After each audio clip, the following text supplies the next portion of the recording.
لیکن second coming of Christ جو ہے، دوسری مرتبہ حضرت مسیح کا آنا جو یہ متفق علیہ ہے مسلمانوں اور عیسائیوں کے مابین۔ وہ یہ کہتے ہیں کہ یہ اسی وقت آئیں گے جبکہ یہ تھرڈ ٹیمپل بن جائے، اس میں تخت داؤد قائم ہو جائے، اس تھرون آف ڈیوڈ پر آ کر اتریں گے حضرت مسیح علیہ السلام اور وہاں سے پوری دنیا پر حکومت کریں گے۔ تو گویا کہ ان کا تعلق جو ہے، ان کو کہتے ہیں کرسچن زائنسٹ، یعنی یہودیوں کے اور اسرائیل کے جو سب سے بڑے جو طرفدار ہیں اس وقت امریکہ میں، وہ کرسچنز ہیں، پروٹیسٹنٹس ہیں، ایونجلسٹ جن کو کہا جاتا ہے، بڑے بڑے ان میں جو ہے بلی گراہم جیسے جو بڑے بڑے وائس، بڑے بڑے خطیب ہیں۔ تو صورت یہ ہے کہ یہ جگہ ہے جہاں پر کہ جنگ ہوگی۔ فرمایا یجمع لہم اہل الاسلام عدو یجمعون لاہل الشام، شام پر حملہ کرنے کے لیے جو دشمن ہیں عیسائی وہ جمع ہو جائیں گے۔ ویجمع لہم اہل الاسلام، اسلام والے لوگ بھی، مسلمان بھی ان کا مقابلہ کرنے کے لیے جمع ہو جائیں گے۔ فتشرط المسلمون شرطۃ، اب اس میں 3 دن کے بارے میں آتا ہے کہ جنگ بڑی خوفناک ہوگی۔ پہلے دن مسلمانوں میں ایک جماعت ہوگی ڈیتھ اسکواڈ، جو یہ طے کر لے گی کہ ہم واپس زندہ نہیں آئیں گے، یا فتح یا موت۔ تمام دن جنگ ہوگی، شام کو جنگ جو ہے فتح اور شکست میں تبدیل نہیں ہو سکے گی، بلکہ ایک طرح کا رات آ گئی تو جنگ بند ہو جائے گی، اور وہ جو ڈیتھ اسکواڈ تھا وہ ختم ہو جائے گا، مسلمان سب کے سب شہید ہو جائے گا۔ دوسرے دن پھر ایسا ہی ہوگا، پھر کچھ لوگ جو ہے طے کریں گے، عہد کریں گے اور شرط لگا دیں گے یہ کہ یا مریں گے یا فتح، لیکن فتح حاصل نہیں ہوگی، وہ سب کے سب جو ہے فوت ہو جائیں گے، لیکن شکست بھی نہیں ہوگی۔ تیسری مرتبہ بھی یہی ہوگا، لیکن فرض فرمایا چوتھی مرتبہ فَإِذَا كَانَ يَوْمُ الرَّابِعِ، جب چوتھا دن آئے گا، لَهَدَا إِلَيْهِمْ بَقِيَّةُ أَهْلِ الْإِسْلَامِ، پھر تمام جو مسلمان لشکر تھا وہ پورا کا پورا ان پر ایک ہی مرتبہ ٹوٹ پڑے گا۔ فَيَجْعَلُ اللَّهُ الدَّبَرَةَ عَلَيْهِمْ، اللہ تعالیٰ دشمن کی پیٹھیں ان کی طرف کر دے گا، یعنی دشمن بھاگے گا، بے انتہا جو ہے شکست کھا کر بھاگے گا۔ فَيَقْتَتِلُونَ مَقْتَلَةً، پھر وہ جنگ ہوگی، ایسی جنگ ہوگی لم یرا مثلھا، جیسی کہ کبھی دنیا میں دیکھی نہیں گئی، اتنی بڑی جنگ ہوگی۔ حتی ان الطائر لیمر بجنباتہم، یہاں تک کہ ایک پرندہ جو ہے چاہے گا کنی کترا کر لاشوں پر سے میں گزر جاؤں، کوئی ننگی زمین مل جائے جہاں لاش نہ پڑی ہو، فلا یخلفہم، وہ لاشوں کے اس جو بڑا ہوا ہوگا اس میں سے نہیں گزر سکے گا، فلا یخلفہم حتی یخر میتا، کہ یہاں تک کہ پھر وہ بالکل تھک کر گر کے پوری لاشوں کے اوپر گرے گا۔ کتنی لاشیں ہوں گی کہ پرندہ چاہے گا، آپ کو پرندے بھی بڑا اللہ تعالیٰ نے حصے لطیف دی ہوئی ہے، کچھ گندے ایسے بھی ہیں، گدھ وہ تو آتے ہی ہے مردار کے اوپر، جیسے مکھی جو ہے وہ گندگی پر آتی ہے، ایسے مردار جو کے اوپر آئے گا گدھ، لیکن عام پرندہ جو ہے وہ تو گن کھاتا ہے اسے، اور وہ جو ہے بچنے کی کوشش کریں گے لیکن جگہ نہیں ہوگی، تھکتے اڑتے اڑتے اڑتے اڑتے اڑتے اڑتے تھک کر گر پڑیں گے، مر کر گر پڑیں گے، اور یہ کہ انہیں جگہ نہیں ملے گی جہاں کہ وہ نیچے اتر سکے اور وہاں کوئی لاش نہ ہو۔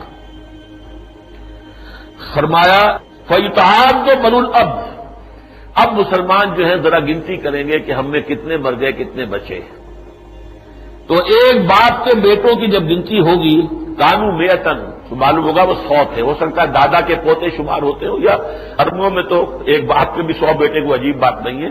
یہ جو بن لادن صاحب ہیں ان کے بھائی بھی 40-50 ہیں، 60 ہیں شاید، کچھ پتہ نہیں ہے، اور کنگ عبدالعزیز کے بیٹے جو ہیں وہ جن کی حکومت انہی میں چلی آ رہی ہے وہ بھی 40-50 تھے، کوئی پتہ نہیں یہاں پہ کیا مراد ہے۔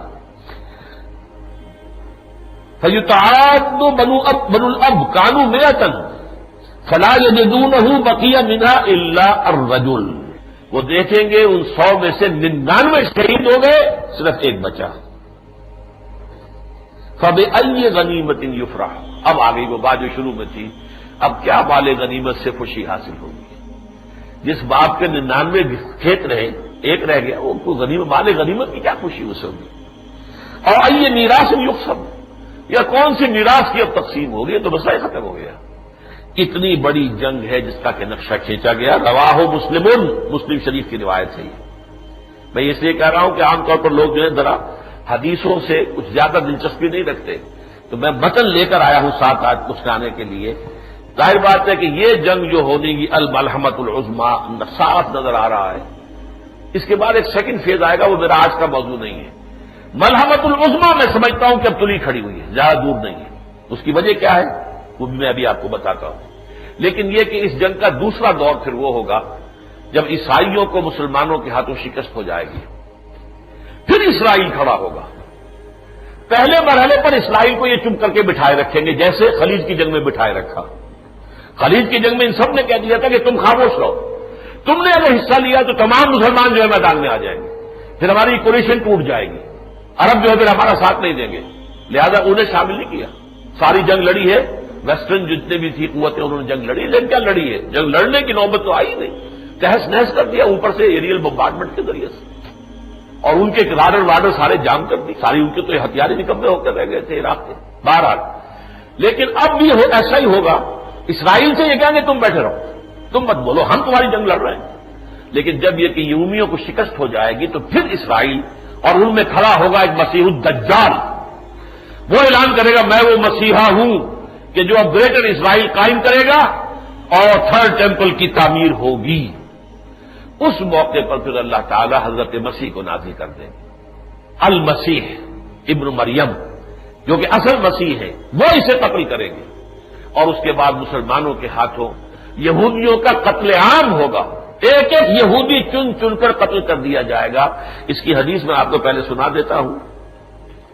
عبداللہ ابن مسعود سے ہے, مسلم شریف کی روایت ہے, حضرت ابو ہریرہ سے ہے رضی اللہ تعالی عنہ. عن ابی ہریرہ قال قال رسول اللہ صلی اللہ علیہ وسلم لا تقوم الساعة حتى يقاتل المسلمون اليهود.